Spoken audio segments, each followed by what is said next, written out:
नमस्कार, स्वागत है आपका हमारे खास कार्यक्रम आपकी सेहत में और मैं हूं आपके साथ स्वाति शर्मा।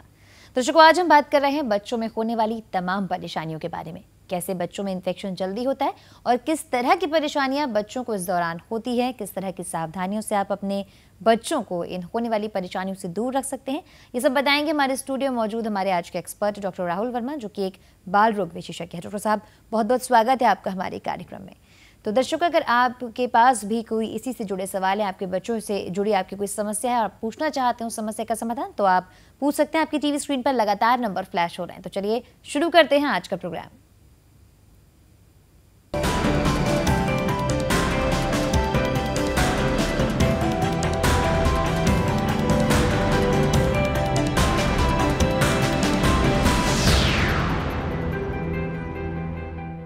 इससे पहले कि डॉक्टर साहब के साथ हम बातचीत का सिलसिला शुरू करें और जानें कि बच्चों को कौन कौन सी परेशानियां होती हैं, इन्फेक्शन की शुरुआत कैसे होती है, ये सब जानेंगे। लेकिन उससे पहले ये देखिए हमारी स्पेशल रिपोर्ट।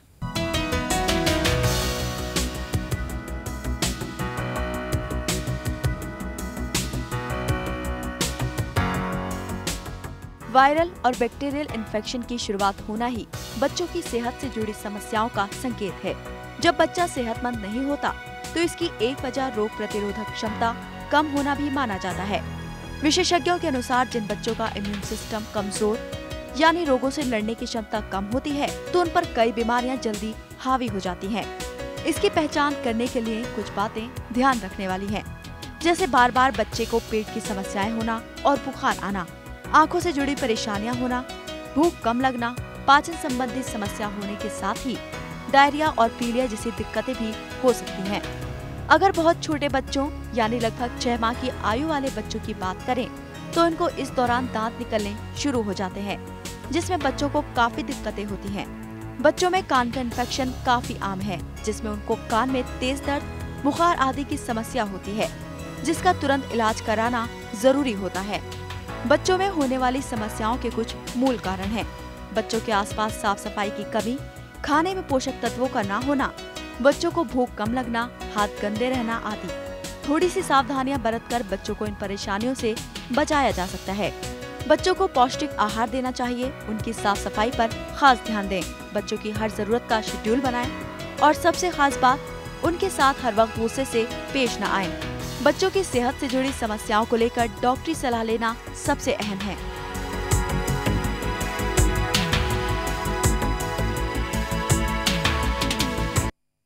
तो बच्चों में कौन कौन सी समस्याएं होती हैं, ये हम जानेंगे हमारे एक्सपर्ट से। डॉक्टर, सबसे पहले आपसे जानना चाहूंगी कि बच्चों की बात करें तो बच्चों में बहुत सारी दिक्कतें होती हैं, इन्फेक्शन की होती हैं, लेकिन खासकर जो बच्चों में बहुत कॉमन बीमारियां होती हैं वो कौन कौन सी हैं?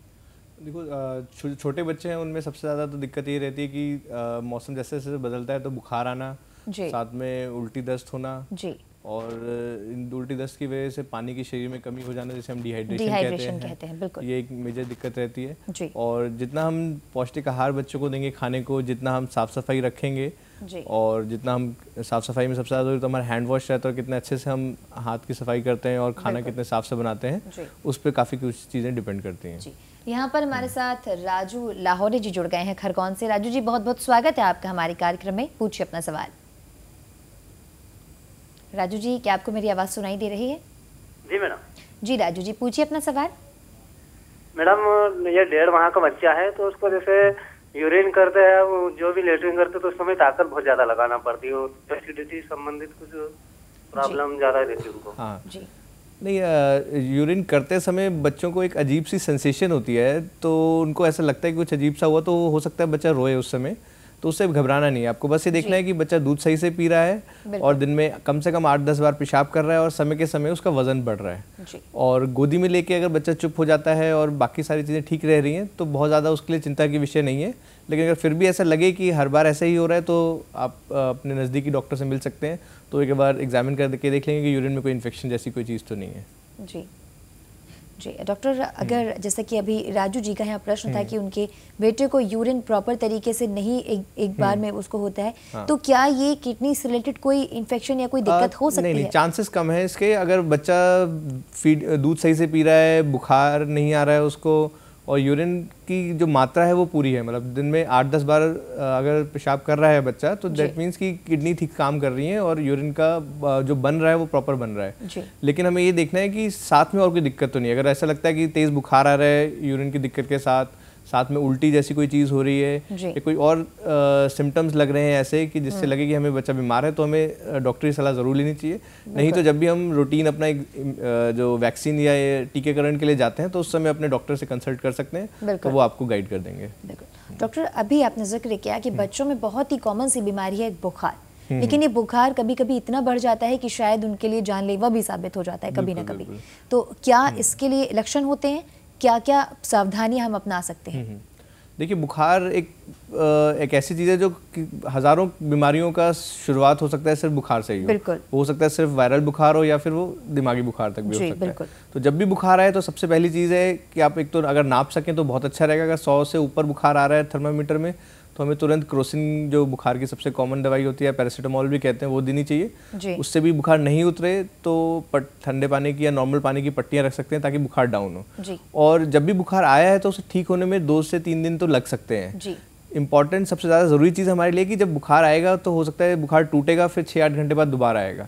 तो इन बिटवीन द बुखार, जो बुखार के बीच में जो बच्चे की एक्टिविटी है वो कैसी है।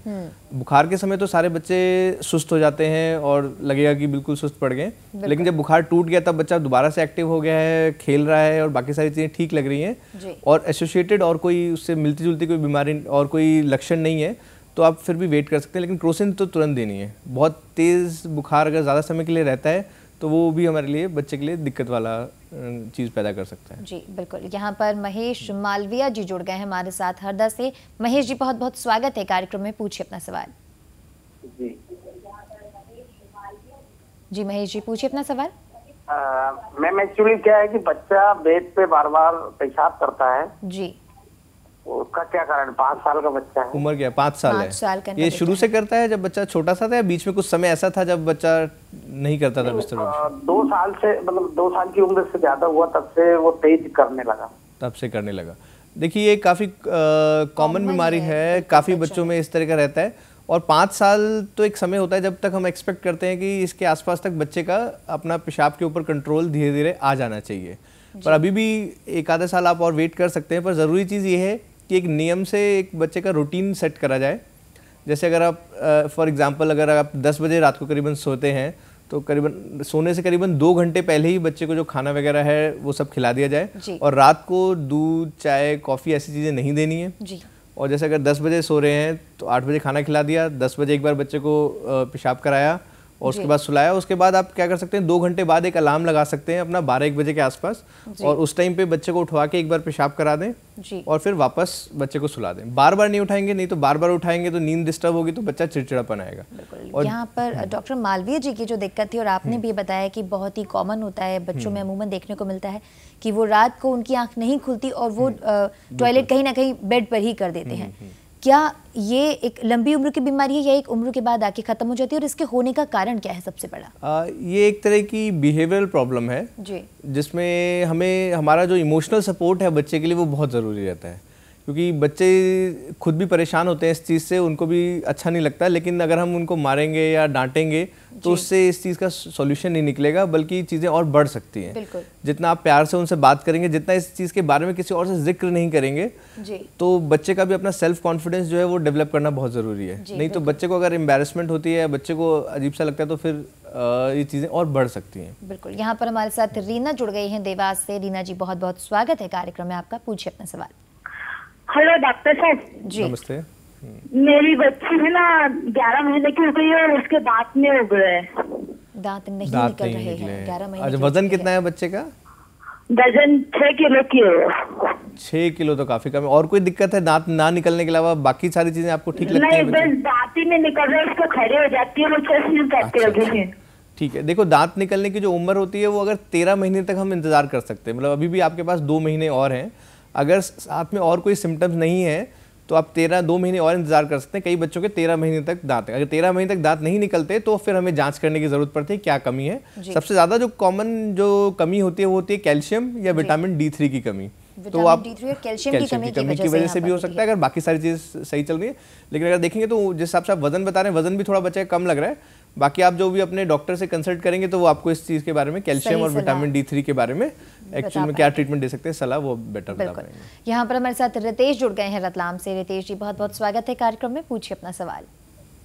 हाँ सर, नमस्ते। जी नमस्ते सर, मेरी आवाज आप सुन पा रहे हैं? जी जी रितेश हाँ जी। नमस्ते सर। नमस्ते डॉक्टर साहब। नमस्ते नमस्ते, आप सवाल पूछिए। सर, हमारा बच्चा है सब, उसको जब से हुआ है जी तो सर अभी वो 3 वर्ष का हो चुका है। हाँ जी उसके पेशाब की जो नीचे जो घोटी होती है वो एक हो दिख रही है और एक ऐसा लगता है कि अंदर है या फिर नहीं ऐसा लग पाता है। अच्छा अच्छा। हाँ जी। और यूरिन वगैरह में तो कोई दिक्कत नहीं रहती, पेशाब सही यूरिन करता में है? कोई दिक्कत नहीं है, उससे कोई दिक्कत नहीं है। बेस्ट तो ये रहेगा कि आपने जो डॉक्टर है उनको दिखा दें, एक बार वो एग्जामिन करके देख लेंगे। जो नीचे जो टेस्टिकुलर जो चीज़ें होती हैं वो दोनों तरफ होती हैं, पर कई बार वो रिट्रैक्टाइल होती है, मतलब जैसे आप हाथ लगाने की कोशिश करेंगे तो जो होता है वो ऊपर चले जाती हैं। तो कई बार हो सकता है आपको एग्जामिनेशन के टाइम इतना ना पता चले, पर एक प्रॉपर डॉक्टर एग्जामिन करेंगे तो चीज़ें क्लियर हो जाएंगी और मोस्ट लाइकली सारी चीज़ें नॉर्मल होनी चाहिए। बिल्कुल डॉक्टर, जैसे कि अभी रीना जी का प्रश्न था, इससे पहले जो हमारे साथ कॉलर जुड़ी थी उनका प्रश्न था कि बच्चे टॉयलेट कर देते हैं बेड पर, क्या इसका आपने जो बताया कि कहीं ना कहीं बिहेवियरल प्रॉब्लम होती है ये, इसके अलावा क्या हमारी फिजिकली कोई वेसल्स में कोई कमजोरी या कुछ ऐसा भी? नहीं, ये ऐसा नहीं है कि शारीरिक रूप से कोई कमी है, इट्स बिहेवियरल प्रॉब्लम रहती है। और सबका जो ब्लैडर के ऊपर कंट्रोल, मतलब कि अपने पेशाब की थैली या पेशाब करने का जो कंट्रोल है वो अलग अलग उम्र पे आता है। कई बच्चे 3-4 साल में ही बिल्कुल ठीक हो जाते हैं कि सुबह शाम हमेशा बता पाते हैं, कई बच्चों को इसमें थोड़ा ज़्यादा समय लगता है। और कितना ज़्यादा हम फैमिली उसको सपोर्ट करती है और कितना ज़्यादा हमारा लाइफस्टाइल जो है और जो हमारा खाने पीने की जो चीज़ें हैं वो सही है, उस पर बहुत डिपेंड करता है। बिल्कुल। यहाँ पर हमारे साथ श्रेया जुड़ गई हैं इंदौर से। श्रेया जी, बहुत बहुत स्वागत है कार्यक्रम में, पूछिए अपना सवाल। बेटी 4-5 साल की है, उसका वेट नहीं बढ़ रहा है। कितना वजन है उसका बच्चे का अभी? 15 किलो। 15 किलो वजन है उसका। इसके अलावा और कोई दिक्कत लगती है आपको बच्चे में? हाँ, बार बार खांसी हो जाती है उसको, सर्दी खांसी की शिकायत बार बार रहती है। अच्छा, देखिए 5 किलो में 5 साल में 15 किलो वजन थोड़ा कम तो है, लेकिन आप इसमें हमें पूरा वजन देखना पड़ेगा कि जन्म पे कितना वजन था और जन्म के साथ साथ किस हिसाब से वजन बढ़ा है। एक पॉइंट पे हमारा जो वजन है वो हमें ज़्यादा अच्छे से गाइड नहीं करता है, बजाय कि किस ग्राफ से बच्चा का वजन बढ़ा है वो हमारे लिए ज़्यादा इंपॉर्टेंट रहता है। तो जो भी डॉक्टर जिनको आप कंसल्ट करते हैं वो आपको इस चीज़ में बेटर गाइड कर पाएंगे। अगर समय के समय अगर वजन के बच्चे का बढ़ता रहा है तो बहुत अच्छी बात है, लेकिन ऐसा लग रहा है कि पिछले 1 साल से अचानक से वजन कम हो गया है तो हमें उसकी डाइट पे ज़्यादा खासा ध्यान देना पड़ेगा। क्योंकि बच्चे अगर कम खाते हैं, जैसे हम कहते हैं पिकी ईटर्स हैं या जो चूजी हैं बहुत ज़्यादा बच्चे, और जो कोई पर्टिकुलर चीज़ उनको पसंद आती है तो वही खाते हैं। तो उसमें आपको ध्यान रखना पड़ेगा कि हम उसको कैलोरी डेंस कैसे करें। मतलब रोटी की जगह आप पराठा दे सकते हैं, दाल और उसमें मक्खन और घी जितना ज़्यादा इस्तेमाल करेंगे उससे जल्दी वजन बढ़ सकता है। डॉक्टर, बच्चों में एक बहुत ही कॉमन सी खास बीमारी होती है, बुखार की तो बात हम कर ही चुके हैं, खांसी और जुकाम जो कि सीजनिक भी नहीं होता, बार बार होता रहता है और दवाई लेने पर ठीक भी हो जाता है, लेकिन एक थोड़े वक्त बाद फिर से लौट जाता है। खांसी में दिक्कत रहती है बच्चों में, क्योंकि छोटे बच्चों के जो सांस की नली होती है जो गले से फेफड़े को जोड़ती है जी। और जो फेफड़े भी होते हैं सारे थोड़ा सा बच्चे की सुकड़ी होती है बड़ों के मुकाबले, तो उसमें बहुत जल्दी इन्फेक्शन बच्चा पकड़ लेता है। और बच्चों की आदत होती है वो बलगम या जो सिक्रीशंस होते हैं जो फेफड़ों के वो खांस के बाहर नहीं निकाल पाते। जैसे हम बड़े लोग तो खांस के बाहर निकाल देते हैं तो सारी चीज़ बाहर आ जाती है तो आराम आ जाता है जल्दी। जो हमारे बड़ों की खांसी हो सकता है 3-4-5 दिन में ठीक हो जाए, लेकिन छोटे बच्चों में वही चीज़ को 1 से 2 हफ्ता भी लग जाता है कई बार। बिल्कुल। यहाँ पर हमारे साथ इमरान जुड़ गए हैं छत्तीसगढ़ से। इमरान जी, बहुत बहुत स्वागत है कार्यक्रम में, पूछिए अपना सवाल। हेलो जी इमरान जी, पूछिए अपना सवाल। जी डॉक्टर साहब, मैं आपसे सवाल ये था सर कि मेरा जो भांजा है सर 2 साल का हो चुका है, वो चल नहीं पाता। वो चल नहीं पाता है। जी सर। और कोई दिक्कत लगती है? बच्चा चीजें पकड़ के खड़ा हो जाता है, फर्नीचर पकड़ के? अभी खड़ा नहीं हो पा रहा है सर, और अभी कुछ खड़ा होता है तो हिलता बहुत 5 पाँव। अच्छा, फिर तो आपको डॉक्टर को दिखाना पड़ेगा, क्योंकि वजह देखनी पड़ेगी। या तो शारीरिक रूप से बच्चे को कमी है या फिर डिलीवरी जो शुरू में ही दिमाग, 2 चीज़ें हो सकती हैं, या तो मांसपेशियों में कमजोरी है या हड्डियों में कमजोरी है, या फिर दिमाग से ही बच्चे में कुछ जन्म से ही कमजोरी रही हो जिसकी वजह से बच्चा चल नहीं पाता। तो इसके लिए तो देख के ही ज़्यादा बेहतर पता चल पाएगा। जी डॉक्टर, यहाँ पर अभी हम खांसी और जुकाम की बात करते हैं, इन्फेक्शन से शुरू होता है, लेकिन कई बार ये ब्रोंकाइटिस और अस्थमा जैसी दिक्कतों को भी पैदा कर सकता है, तो इसकी पहचान कैसे करें हम? इसकी पहचान करना तो मुश्किल है, इसमें डॉक्टर की सलाह ही लेना ज़्यादा बेहतर रहेगा। पर यह कि हमें देखना है कि हमेशा जब भी खांसी जुकाम होता है, जो सीजनल मौसम होता है यूजुअली जो होता है वो बुखार के साथ आता है। बुखार 1-2 दिन रहेगा, और अगर सिर्फ बुखार के बिना और बच्चे की सांस भी फूल रही है, इसमें बच्चे को सांस लेने में दिक्कत होती है, जैसे ही बच्चा लेटता है तो उठ के बैठ जाता है, तो ये सारे खतरे के लक्षण हो सकते हैं कि बच्चे को ब्रोंकाइटिस या जो आप कहते हैं कि सांस फूलने की बीमारी, जो अस्थमा जैसा तो नहीं हो रहा। पर ये कि ये समय के साथ ही पता चल पाएगा, और उसमें रेगुलर जांच करके देखना पड़ता है कि कितना इम्प्रूवमेंट हो रहा है, कितना बच्चे में सुधार हो रहा है कि नहीं हो रहा। बिल्कुल।